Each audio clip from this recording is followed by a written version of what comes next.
जमींदार मुकेश अपनी पत्नी भारती के साथ रहता था। उसके पास बहुत पैसा और जायदाद थी, पर कोई बच्चा नहीं था। बहुत से डॉक्टर से इलाज करवाने के बाद और लाखों मन्नतों के बाद उनके घर बेटी होती। मुकेश बहुत खुश होता है। वो बेटी को देखने के लिए अंदर जाता है, लेकिन उसकी पत्नी की हालत बहुत खराब थी। भारती मुकेश से कहती है, सुनिए जी, मुझे ऐसे लगता है कि मैं अब और नहीं जी पाऊंगी। मुझे बहुत तकलीफ हो रही है और मुझे काफ़ी दिक्कत भी आ रही है। मुझे सांस भी ठीक से नहीं आ रही है।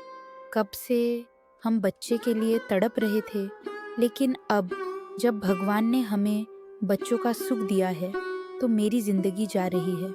आप मेरे बाद दूसरी शादी मत करना। पता नहीं दूसरी माँ उसे प्यार करेगी भी या नहीं। आप हमारी बेटी गौरी से बहुत प्यार करना और उसे कभी माँ की कमी महसूस नहीं होने देना, और अपना भी ध्यान रखना। मेरा समय अब पूरा हो चुका है। मेरे जाने का समय आ चुका है। अरे भारती, तुम ये कैसी बातें कर रही हो? कुछ नहीं होगा तुम्हें। हम दोनों मिलकर बड़ा करेंगे गौरी को। मैं अकेला कैसे संभालेगा? बहकी बहकी बातें मत करो तुम। उसके बाद भारती की आंखें बंद हो जाती हैं। वो इस दुनिया को छोड़कर चली जाती है। देखकर मुकेश जोर जोर से रोने लगता है। वो भारती से प्यार करते थे। अब मुकेश अकेला ही गौरी की देखभाल कर रहा था। मुकेश जब भी कहीं जाता, वो गौरी को अपने साथ ही रखता था। सब लोग उसको दूसरी शादी करने को कहते, लेकिन वो मना कर देता, ये कहकर कि सौतेली माँ पता नहीं किस तरह का बर्ताव करेगी गौरी के साथ। वो अकेला ही गौरी को संभालेगा। धीरे धीरे गौरी बड़ी होती चली गई। मुकेश गौरी को बहुत प्यार करते था। वो उसके साथ हंसता खेलता नाचता गाता था, ताकि गौरी को माँ की कमी महसूस ना हो। लेकिन गौरी फिर भी हमेशा माँ के बारे में पूछती रहती थी। पापा, मेरे सारे दोस्तों की माएँ हैं, लेकिन मेरी माँ नहीं है। बताइए ना पापा, माँ कब आएगी? मुझसे अब और इंतज़ार नहीं होता। मुझे माँ चाहिए। मेरे सारे दोस्तों की तरह मेरी माँ भी मुझे बहुत प्यार करेगी। अरे गौरी बेटा, तुम्हें बताया तो था, तुम्हारी माँ किसी काम से बाहर गई है। जल्दी ही वापस आ जाएगी, तुम चिंता मत करो। चलो खाना खाते हैं, तुम्हें भूख भी तो लगी होगी बेटा। पापा, इस बार आपका कोई भी बहाना नहीं चलेगा। जब देखो तब आप कहते रहते हो माँ आएगी, माँ आएगी। इस बार मुझे मेरे जन्मदिन पर माँ चाहिए, वरना मैं खाना पीना छोड़ दूंगी। आप मुझसे वादा कीजिए कि मेरे इस जन्मदिन पर आप मुझे मेरी माँ लाके दोगे। ठीक है बेटा, मैं तुम्हारे जन्मदिन पर तुम्हारी माँ को लेकर आ जाऊंगा। अब खुश चलो, जल्दी से खाना खाते हैं, बहुत भूख लगी है। अरे मुकेश, इतना उदास क्यों है? सब ठीक तो है ना? बेटी कैसी है? तेरा चेहरा बता रहा है तुम किसी चिंता में हो। तुम मुझे बता सकते हो, आखिरकार मैं तेरा बचपन का दोस्त हूँ। अरे राजू यार, क्या बताऊं मैं तुम्हें, गौरी हमेशा माँ लाने की जिद करती रहती है। अब कैसे बताऊं उसको कि उसकी माँ तो मर चुकी है। कल तो गौरी खाना भी नहीं खा रही थी। कहने लगी, पहले वादा करो कि इस जन्मदिन पर आप मुझे मेरी माँ लाके दोगे। मैंने भी उससे वादा कर दिया। अब परेशान हूं कि मैंने गौरी से झूठा वादा किया है। अरे मुकेश, तो अब तुम क्या करोगे? कुछ नहीं राजू, अभी तो गौरी के जन्मदिन में 10 दिन बाकी है। तब तक तो वो ये बात भूल जाएगी। ठीक है राजू, मैं चलता हूँ, गौरी को स्कूल से लाने का समय हो गया है। अगले दिन मुकेश अपने खेत से वापस आ रहा था। रास्ते में नदी के किनारे उसे एक औरत रोते हुए दिखी। वो उस औरत के पास गया और उससे पूछने लगा, अरे तुम कौन हो और रो क्यों रही हो, और यहाँ किस लिए खड़ी हो? अगर तुम चाहो तो अपनी तकलीफ मुझे बता सकती हो सकता है मेरे पास कोई समाधान हो तुम्हारी तकलीफ का। मेरा नाम साधना है। मैं पास के गांव की रहने वाली हूँ। मेरा इस दुनिया में कोई नहीं है। मेरे पिताजी जब मैं छोटी थी तब उनकी मृत्यु हो गई थी। तब से मैं और मेरी माँ अकेले रहती थी। लेकिन कुछ दिन पहले मेरी माँ भी मर गई। अब मैं बिल्कुल अकेली हूँ। मेरा इस दुनिया में कोई नहीं है, इसलिए मैं यहाँ नदी में कूद के अपनी जान देने के लिए आई हूँ। देखो, मैं तुमसे कुछ कहना चाहता हूँ। मेरी पत्नी अब इस दुनिया में नहीं है। मेरी बेटी को माँ की जरूरत है। अगर तुम कहो तो तुम मुझसे शादी करके मेरी बेटी की माँ बनकर हमारे साथ रह सकती हो। मेरी बेटी को माँ मिल जाएगी और तुम्हें परिवार। ठीक है, अगर मेरे शादी करने से तुम्हारी बेटी को माँ मिल जाएगी तो मैं शादी के लिए तैयार हूँ। उसके बाद साधना और मुकेश मंदिर में जाकर शादी कर लेते हैं। मुकेश साधना को लेकर घर आ जाता है। गोरी सोफे पर बैठी होती है। मुकेश गोरी से कहता है, अरे गोरी बेटा, देखो मैं किसे लेकर आया हूँ। हाँ पापा, कौन है ये? मैंने इनको पहले कभी नहीं देखा। गोरी बेटा, ये तुम्हारी माँ है। तुम हमेशा पूछती रहती थी पापा माँ कब आएगी। ये लो, आ गई तुम्हारी माँ। मैंने अपना वादा पूरा किया। सच में पापा? ये मेरी माँ है। थैंक यू पापा। गोरी भाग के साधना के पास आती है और कहती है, माँ, आप इतने समय से कहाँ थी? आपको पता है मैंने आपको कितना याद किया। क्या आपको मेरी याद कभी नहीं आई? और आप मुझे वादा करो कि अब आप कभी भी मुझे छोड़कर नहीं जाओगी ता? नहीं बेटा, ऐसी बात नहीं है। मुझे तुम्हारी बहुत याद आती थी, लेकिन किसी कारण से मैं आ नहीं पाई। लेकिन अब मैं हमेशा तुम्हारे साथ रहा करूंगी। कभी भी तुम्हें छोड़कर नहीं जाऊंगी। अब तुम दूर ही खड़ी रहोगी। माँ के गले नहीं लगेगी क्या? गौरी साधना को जोर से गले लगा लेती। साधना भी गौरी से बहुत प्यार करती। बिल्कुल सगी माँ जैसे साधना रोज गौरी को स्कूल छोड़ने जाती, अपने हाथ से खाना खिलाती, रात को लोरी सुनाती और गौरी से खूब बातें करती। इसी तरह दिन बीतने लगे। काफी समय बाद साधना ने एक बेटे को जन्म दिया और गौरी साधना से बोली, माँ, क्या ये मेरा छोटा भाई है? हाँ गौरी बेटा, ये तुम्हारा छोटा भाई है। अब तुम्हें बड़ी बहन होने के फर्ज निभाने होंगे बेटा। माँ, आप चिंता मत कीजिए। मैं इसका बिल्कुल वैसे ध्यान रखूंगी जैसे आप मेरा रखती है। साधना, सोनू रोने लगा है। तुम उसे देखो, मैं गौरी को स्कूल छोड़ने चला जाता हूँ। नहीं जी, गौरी को स्कूल मैं ही छोड़ने जाऊंगी। आप सोनू को देखिए। मुझे गौरी को स्कूल छोड़ने जाना अच्छा लगता है। गौरी मेरी जान है, मैं जल्दी वापस आ जाऊंगी। उसके बाद साधना गौरी को स्कूल छोड़ने जाती है। छुट्टी के समय साधना गौरी को स्कूल से लेने जाती है। गौरी रो रही होती है। तभी साधना गौरी से पूछती है, गौरी बेटा तुम क्यों रो रही हो? माँ, आज टीचर ने मुझे जोर से मारा। अरे ओ मैडम, तुम्हारी हिम्मत कैसे हुई मेरी बेटी पर हाथ उठाने की? मैडम, आपकी बेटी ने होमवर्क नहीं किया था इसलिए मैंने उसे मारा नहीं। आज के बाद मेरी बेटी आपके स्कूल में पढ़ने नहीं आएगी। मैं इसे घर पर ही पढ़ा लिया करूंगी। साधना गौरी को घर ले आती है। इसी तरह कई साल गुजर जाते हैं। गौरी 12 साल की हो जाती है और सोनू 5 साल का। साधना हमेशा गौरी को ज्यादा प्यार करती थी। अरे साधना, थोड़ा ध्यान सोनू पर भी दया करो। वो अभी काफी छोटा है, उसे तुम्हारी जरूरत है। तुम सोनू का थोड़ा ज्यादा ध्यान रखा करो।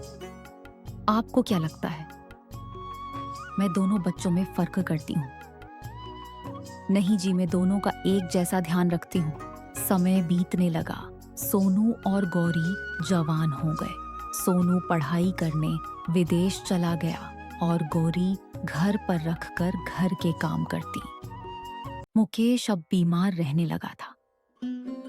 एक दिन वो साधना से कहता है, देखो साधना, मैं अब बीमार रहने लगा हूँ। पता नहीं कब मैं इस दुनिया से चला जाऊं। इसलिए मैं चाहता हूँ कि मैं अपनी जायदाद का बंटवारा कर दूं। मेरे बाद कहीं बच्चों में भेदभाव ना हो जाए। आप ये कैसी बातें कर रहे हैं?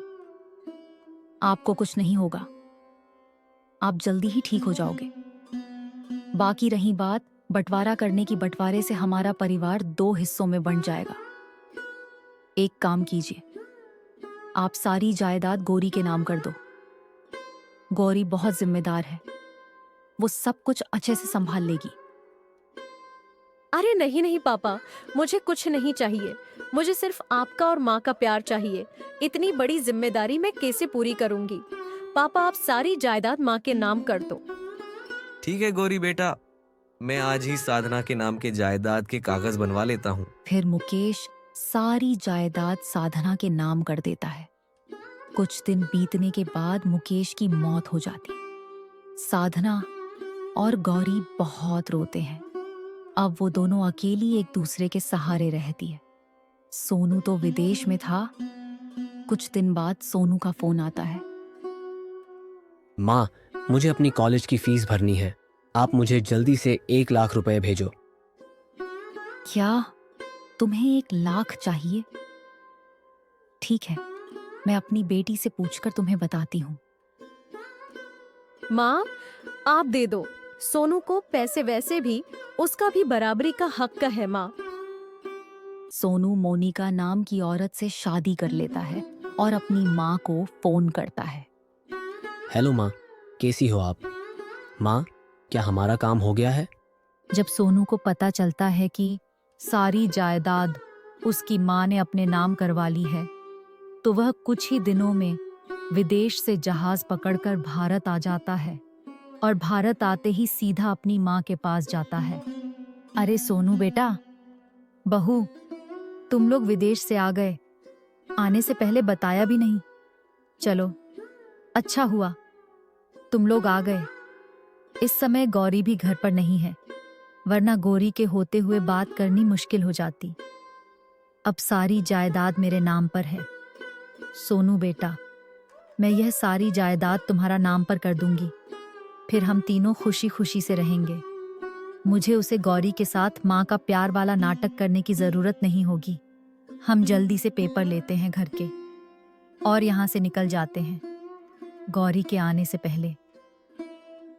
अरे रुको सासू माँ, इतनी भी क्या जल्दी है? हम तीनों नहीं, हम दोनों रहेंगे इस जायदाद के साथ।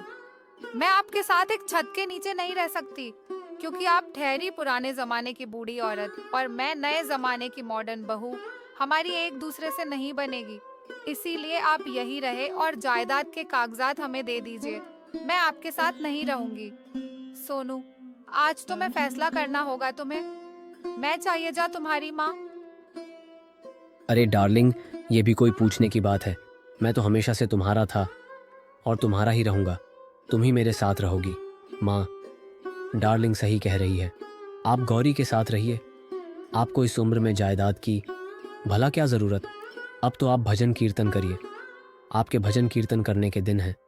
आप जायदाद के कागजात मुझे दे दीजिए ताकि मैं और मेरी डार्लिंग हंसी खुशी अपना जीवन गुजार सके। जल्दी से लाइए माँ कागजात, वरना गौरी आ जाएगी। अरे सोनू बेटा, यह क्या तुम बीवी के आते ही बदल गए? मैंने तुम लोगों के लिए अपनी देवी जैसी बेटी गौरी को धोखा दिया और तुम लोग मुझे ही धोखा देने की सोच रहे हो। अच्छा हुआ कि मैं वह जायदाद के कागज तुम दोनों के हाथ में नहीं दिए, वरना पता नहीं क्या अनर्थ हो जाता। कि तो शुक्र है भगवान का किस समय पर मेरी आंखें खुल गईं, वरना मैं सारी उम्र खुद को माफ नहीं कर पाती। मैं गौरी के साथ धोखा नहीं करूंगी। मैं वह कागजात तुम्हें नहीं दूंगी। निकल जाओ। तुम यहां से देखो, किसी ने सही ही कहा है, अगर हम किसी को धोखा देते हैं तो हमारे साथ भी धोखा ही होता है। मैं गौरी को धोखा दिया है और देखो, आज मेरे खुद के बेटे ने मुझे ही धोखा दे दिया। अब माँ तुम लोगों को बोझ लगने लगी है, लेकिन मेरी गौरी बेटी के लिए मैं किसी देवी से कम नहीं। भगवान मुझे माफ कर देना। मैं अपनी बेटी से धोखा करने जा रही थी। साधना के जायदाद के कागजात न देने की बात से सोनू बहुत गुस्से में आ जाता है और वह अपनी माँ साधना को मारने लगता है। सोनू के मारते ही साधना जोर से जमीन पर गिर जाती है और रोने लगती है। तभी वहां से गौरी आ जाती है और गौरी आकर अपनी माँ साधना को सोनू से बचाती है और सोनू से कहती है, सोनू तुम निकल जाओ, हमारे घर से तुम्हारी हिम्मत कैसे हुई?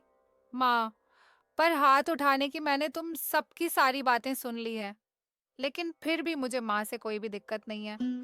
तुम सोच भी कैसे सकते हो कि तुम माँ को मारोगे? अगर तुम अभी के अभी यहाँ से नहीं गए तो मैं पुलिस को बुला लूंगी। मेरी माँ मेरे लिए भगवान है और किसी को हक नहीं बनता कि वह मेरे भगवान पर उंगली उठाने। मुझे पैसा ज्यादा कुछ नहीं चाहिए, मुझे सिर्फ अपनी माँ चाहिए। ले लो तुम सारी जायदाद, लेकिन मेरी माँ को मत मारो। आज तो मैं तुम्हें छोड़ दिया, अगर आगे से ऐसा कुछ भी हुआ तो मुझसे बुरा कोई नहीं होगा। और मेरी माँ को तकलीफ पहुंचाने के बारे में कभी सोचा भी मत। निकलो यहाँ से।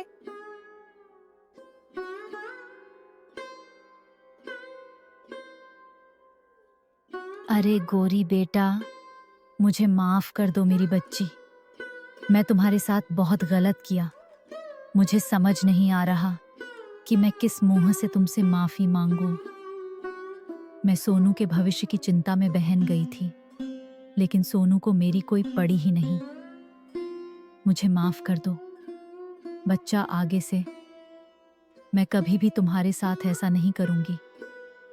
मैं तुम्हारे साथ इतना बुरा किया, लेकिन तुमने फिर भी मुझसे कोई शिकवा नहीं किया, बल्कि सोनू से मुझे बचाया। और अब भी तुम मुझसे कोई शिकायत नहीं कर रही। पता नहीं कौन से पुण्य किए होंगे जो तुम जैसी बेटी मिली है।